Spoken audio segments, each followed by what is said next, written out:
got funded by the Chan Zuckerberg initiative from Act 23 to 25. First of all, we want to extend to different continents and not only Europe. That's why we have globe inside it.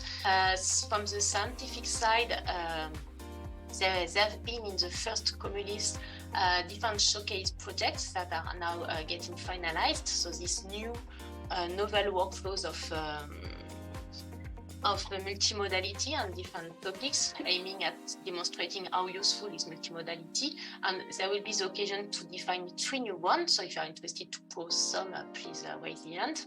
And we will be organizing also image registration challenge and hackathon. So we have been setting up a few repositories to help people finding the good tools or the different workflows.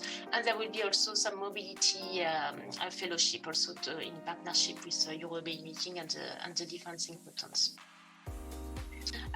The purpose is really to create a society, to make it sustainable, these activities around multimodal imaging.